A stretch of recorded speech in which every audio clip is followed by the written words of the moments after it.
വീണ്ടും നാടോടി നൃത്തമാണ്. അതായത് മലയാളത്തിലെ വളരെ ഫേമസ് ആയിട്ടുള്ള ഒരു ഗാനമുണ്ട്, മണവാളം പാറ മണവാട്ടി പാറ എന്നുള്ളത്. ആ സോങ്ങിനെ ആസ്പദമാക്കിയിട്ടുള്ള ഒരു നാടോടി നൃത്തമാണ് അവതരിപ്പിക്കുന്നത്. പത്തനംതിട്ട ജില്ലയിൽ നിന്ന് വരികയാണ് കലാകാരൻ. പേര് കൃഷ്ണജിത്ത്. സ്കൂളിന്റെ പേര് GPHS സ്കൂളെന്നട. നിങ്ങളുടെ ഗുരുനാഥൻ ആർക്കെയാ? അജിത ശശിധരൻ, പിന്നെ മോള് ശ്രുതി ശശിധരൻ. കൂടെ ആരൊക്കെ വന്നിരിക്കുന്നത്? അമ്മയച്ഛനും. അമ്മയുടെ പേര് സുജ. അച്ഛന്റെ പേര് ബിജു.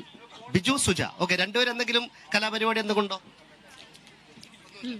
അച്ഛനും പ്രത്യേകിച്ച് കലയൊന്നും ഇല്ലെങ്കിലും എല്ലാം വേണ്ടിയിട്ട് മകൻ റെഡിയായിട്ട് നിൽപ്പുണ്ട്. അപ്പൊ നമുക്ക് മണവാളം പാറ എന്ന് ആരംഭിക്കുന്ന ഗാനത്തിന്റെ ആ ഒരു ആവിഷ്കാരം കാണാം. റെഡി? ഓക്കെ.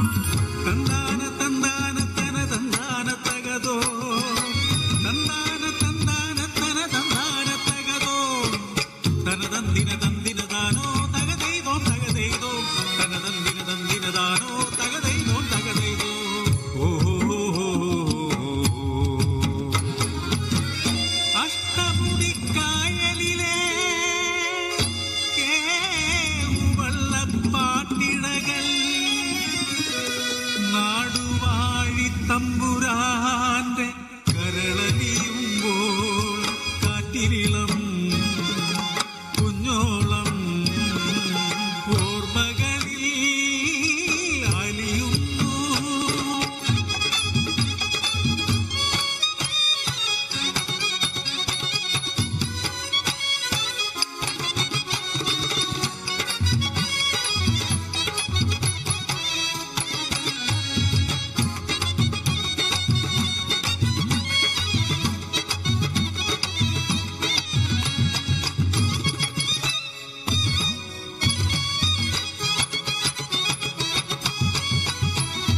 ചെല്ലമണി കുഴലൂതും ലിമുളം കാടുകളിൽ, ചെല്ലമണി കുഴലൂതും ഇല്ലിമുളം കാടുകളിൽ കാലികൾ മെച്ചു നടക്കണ കരിവാടി കുട്ടനവൻ കോലത്തെ കണ്ണറി മെക്കണ ചക്കരെ തമ്പ്രാട്ടി കുട്ടിക്ക് മോഹം കൊട്ടരക്കെട്ടിലെ കണ്ണിപ്പൻ. ആയുധം കയ്യിൽ വെക്കുക, തുഴഞ്ഞു പോകണ്ടല്ലേ. ഒരുപാട് കല എന്ന് പറയുന്ന വലിയൊരു കടലിലൂടെ നമ്മളിങ്ങനെ തുഴഞ്ഞു പോകേണ്ടതാണ്. അങ്ങനെ ഉയരങ്ങളിലേക്ക് എത്തേണ്ടത് പ്രാർത്ഥിക്കുന്നു. വീണ്ടും കാണാം.